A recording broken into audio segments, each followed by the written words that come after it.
Hello friends, स्वागत है आपका इनक्यू स्टडी यूट्यूब चैनल पर। आइए हम लोग आज पिछले दिन जो भारत की स्थिति एवं विस्तार के बारे में पढ़े थे उससे रिलेटेड आज महत्वपूर्ण एमसीक्यू को देखते हैं, यानी उस टॉपिक से रिलेटेड महत्वपूर्ण ऑब्जेक्टिव क्वेश्चन कौन कौन से बनेंगे। तो बिना देर किए हम लोग एक एक प्रश्नों को देखते हैं। इस एसएससी एग्जाम्स में बीएसएससी का जो ये एग्जाम्स होना है इसमें हमको अपना एक सीट कंफर्म करना है, जो कि हम डिफरेंट पोस्ट के लिए हमारा जो पसंदीदा पोस्ट है उसमें अपना एक सीट हमें कंफर्म करना है। क्वेश्चन है पहला कि भारत की मुख्य भूमि की दक्षिणी सीमा क्या है, यानी भारत के मुख्य भूमि की जो दक्षिणी सीमा है वो कितने डिग्री अक्षांश से शुरू होती है। अगर हम लोग भारत के मैप को ध्यान से देखें तो ये भारत का जो सबसे दक्षिणतम बिंदु है जो मुख्य भूमि से लगता है, यह जिसको कन्याकुमारी के नाम से जानते हैं, तो ये कन्याकुमारी की जो अक्षांश है वो 8 डिग्री 4 मिनट है। अर्थात पहला नंबर क्वेश्चन के लिए सबसे करेक्ट आंसर क्या होगा कि 8 degree 4 minute, option number C. क्योंकि भारत पूरी तरह से उत्तरी गोलार्ध में है इसलिए सभी उत्तरी अक्षांश ही होगा। लेकिन अगर भारत की जो दक्षिणतम अक्षांश की बात की जाएगी, जो कि अंडमान निकोबार द्वीप समूह पर स्थित इंदिरा पॉइंट है, उसका अक्षांश है 6 डिग्री 4 मिनट। याद रखिएगा, मुख्य भूमि से जो दक्षिण सीमा है वो 8 डिग्री 4 मिनट, और जो दक्षिणतम अक्षांश होगा जो कि यहाँ ये इधर बंगाल की खाड़ी में स्थित अंडमान निकोबार द्वीप समूह के पास स्थित है, भारत का सबसे दक्षिणतम पॉइंट जिसको इंदिरा पॉइंट कहते हैं दक्षिणतम पॉइंट को, वो 6 डिग्री 4 मिनट से होता है। नेक्स्ट क्वेश्चन की ओर चलते हैं। दूसरा क्वेश्चन है कि भारतीय मानक समय आधारित है, भारत का जो मानक समय है वो कितना डिग्री देशांतर पर आधारित है। अगर हम लोग भारत की स्थिति को देखें तो भारत का जो मानक समय है वो कहाँ से शुरू होता है, ये भारत का मैप है। 82.5 डिग्री जो भारतीय देशांतर है, मानक देशांतर 82.5 डिग्री, यह पूर्वी देशांतर के नाम से जाना जाता है। क्योंकि देशांतरीय हिसाब से भारत की जो स्थिति है वो भारत पूरी तरह से पूर्वी देशांतर में है, जो कि गुजरात के पास यहाँ 68 डिग्री 7 मिनट से शुरू होता है। अरुणाचल प्रदेश में यहाँ 97 डिग्री 25 मिनट भारत का देशांतरीय विस्तार है। उसमें भारत बीचों बीच की स्थिति में 82 डिग्री 82.5 डिग्री पूर्वी देशांतर को जो है अपना मानक समय माना है, इसलिए ऑप्शन नंबर सी इसका सबसे करेक्ट आंसर होगा।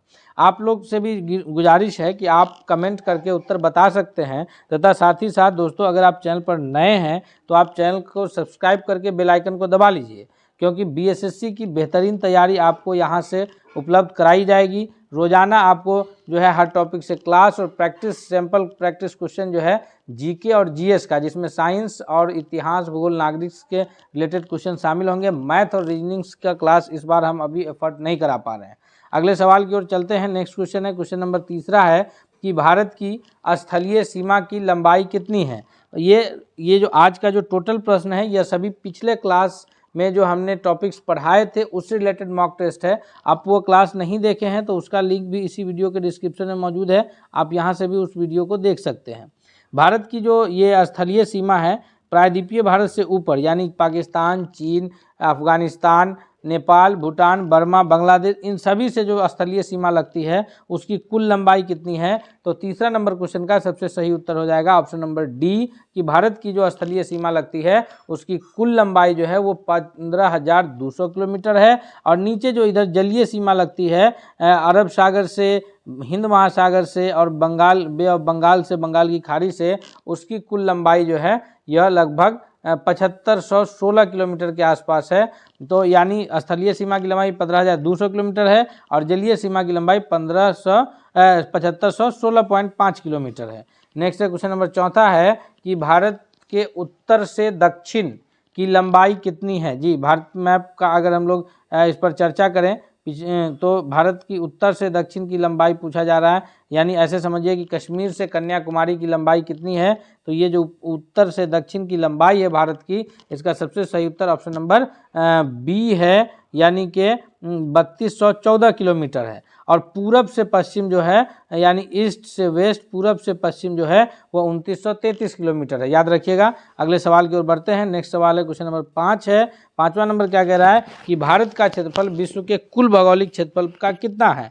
तो भारत का जो है, भारत क्षेत्रफल की दृष्टि से विश्व का 7वां बड़ा देश है। विश्व का सबसे बड़ा देश जो है रसिया है, जो क्षेत्रफल में सबसे बड़ा है। और इस हिसाब से भारत की जो स्थिति है वो कितना है, तो भारत विश्व के क्षेत्रफल का लगभग 2.4% भूभाग पर भारत की स्थिति विस्तारित है। अगले सवाल की ओर बढ़ते हैं। नेक्स्ट क्वेश्चन है, क्वेश्चन नंबर 6 है कि संपूर्ण भारत में कितने प्रतिशत भूभाग पर पठार पाया जाता है। भारत की जब हम लोग स्थिति पढ़े थे तो उसमें हम लोग देखे थे कि भारत को जो है कुछ हिमालय के क्षेत्र में अलग, थार मरुस्थल में अलग, पहाड़ी क्षेत्र अलग, पठारी क्षेत्र अलग, और जो मैदान है गंगा का मैदान उसको अलग हम लोग डिवाइड किए थे।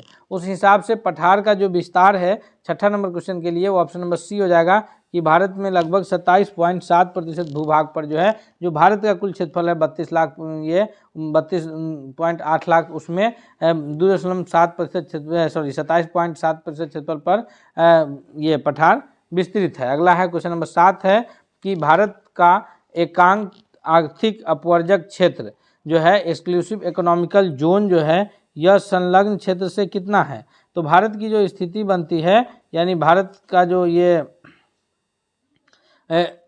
समुद्री सीमा से जो दूरी ये जोड़ी जाती है, यह कितना जोड़ी जाती है, तो समुद्री सीमा से यह 200 मील की दूरी जो है जोड़ी जाती है। अर्थात 7वां नंबर क्वेश्चन का सबसे सही उत्तर क्या होगा, तो ऑप्शन नंबर बी जो है इस प्रश्न के लिए सबसे करेक्ट आंसर है। नेक्स्ट है क्वेश्चन नंबर 8 है कि भारत में कितने राज्य समुद्र तट रेखाओं में है। जी, भारत के कितने राज्य समुद्रीय तट रेखाओं में हैं। आप गिनती कर सकते हैं कि जो समुद्री तट रेखाओं में राज्य है गुजरात, उसके नीचे जो है महाराष्ट्र, फिर ये केरल, उसके बाद जो है तमिलनाडु है, आंध्र प्रदेश है, फिर जो है उड़ीसा है, और इस प्रकार बंगाल है। तो इस टोटल राज्यों को जब आप एक एक करके गिनती करेंगे तो ऑप्शन नंबर सी के रूप में सबसे सही उत्तर जाएगा कि कुल 9 राज्य जो है वो समुद्र तटीय रेखा से संलग्न है। अगले सवाल की ओर बढ़ते हैं। क्वेश्चन नंबर 9 है कि भारत में निम्नलिखित में से किस राज्य की तट रेखा सबसे लंबी है।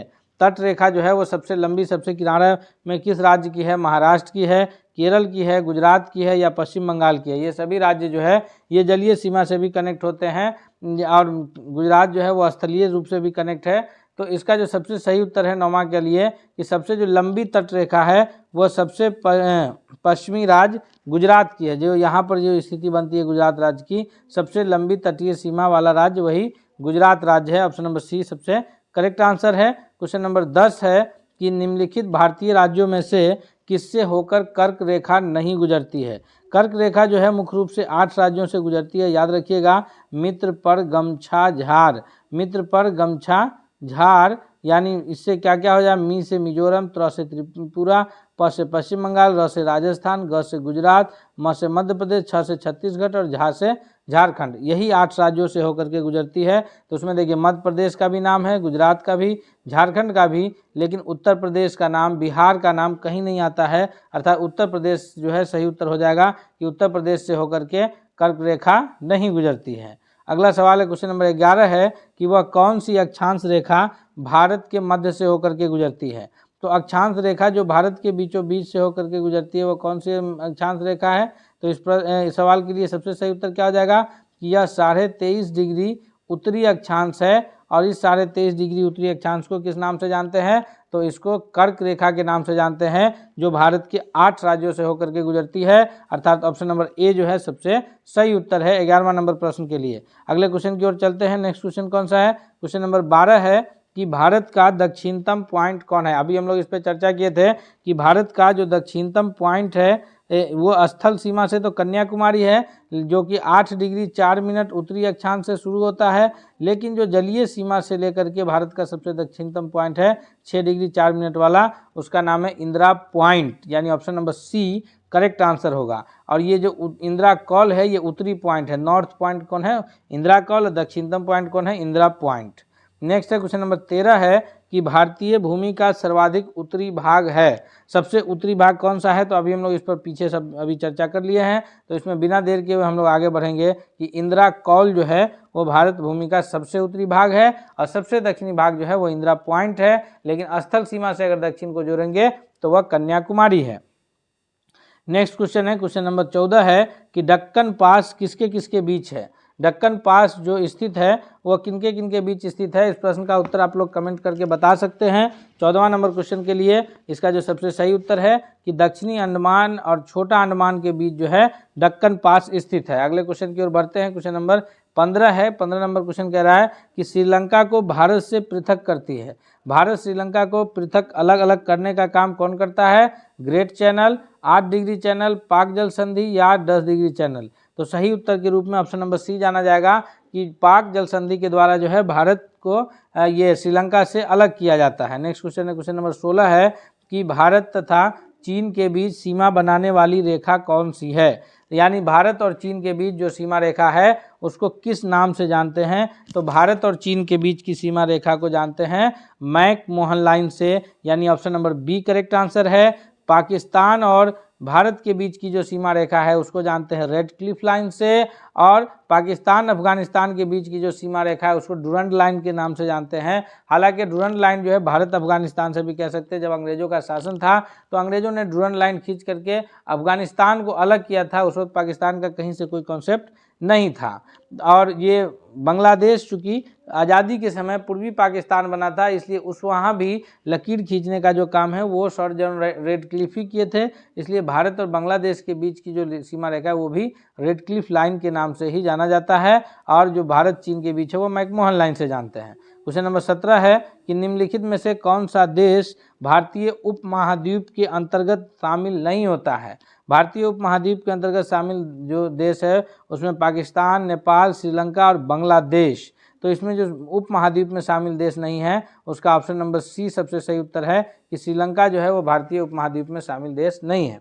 दोस्तों, हम उम्मीद करते हैं कि यह वीडियो आपको काफ़ी फ़ायदेमंद साबित होगा और ये पसंद भी आ रहा होगा तथा इससे आपकी जानकारी में बढ़ोतरी हो रही होगी। आप इस चैप्टर से यानी भारत से रिलेटेड जो भारत का चैप्टर है उससे एक भी महत्वपूर्ण आपका छूटेगा नहीं। अतः आपसे रिक्वेस्ट है कि आप अगर चैनल पर नए हैं तो चैनल को सब्सक्राइब करके बेल आइकन को दबा लीजिए, ताकि BSSC इंटर लेवल का कोई भी जो क्लास आएगा तो सबसे पहले आप तक अपडेट्स पहुँचेगा। और साथ ही साथ दोस्तों के बीच इसको शेयर कीजिए ताकि सभी लोग बेहतर तैयारी कर सके। अगले सवाल की ओर बढ़ते हैं। क्वेश्चन नंबर 18 है कि गारो, खासी और जयंतिया पहाड़ी संरचना एवं उत्पत्ति की दृष्टिकोण से निम्नलिखित में से किसका भाग है।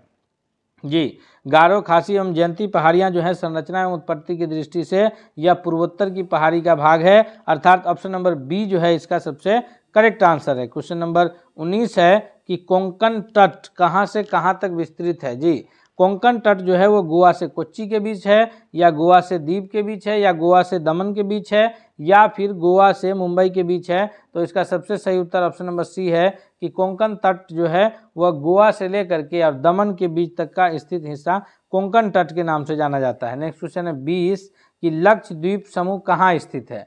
तो लक्षद्वीप समूह जो है वह कहाँ है, इसका सबसे सही उत्तर है ऑप्शन नंबर ए कि लक्षद्वीप जो है वो अरब सागर में स्थित द्वीप समूह है, और अंडमान निकोबार द्वीप समूह जो है वह बंगाल की खाड़ी में स्थित द्वीप समूह है। इसलिए 20 का ऑप्शन नंबर ए जो है सबसे सही जवाब है। क्वेश्चन नंबर 21 है कि थार मरुभूमि, भारत का मैप जब हम आप लोग को पढ़ाए थे पिछला क्लास में उसमें आप देख सकते हैं कि थार मरुभूमि की स्थिति आपको कहाँ बताए थे। तो थार मरुभूमि की जो स्थिति है वो भारत के गुजरात राज्य में है। यानी 21 नंबर प्रश्न के लिए सबसे सही उत्तर क्या हो जाएगा। तो 21वां नंबर क्वेश्चन का सबसे सही उत्तर ऑप्शन नंबर ए है। नेक्स्ट क्वेश्चन है, क्वेश्चन नंबर 22 है कि भारत का क्षेत्रफल कितना है। जी, जल्दी से कमेंट करके बताइए। पीछे आपके क्लास में बताया जा चुका है कि भारत का जो क्षेत्रफल है वो कितना है। 22वां नंबर सवाल का सबसे सही उत्तर कौन देगा। तो 22वां नंबर सवाल का सबसे जो सही जवाब है वो ऑप्शन नंबर सी के रूप में जाना जाएगा कि 32,87,263 वर्ग किलोमीटर जो है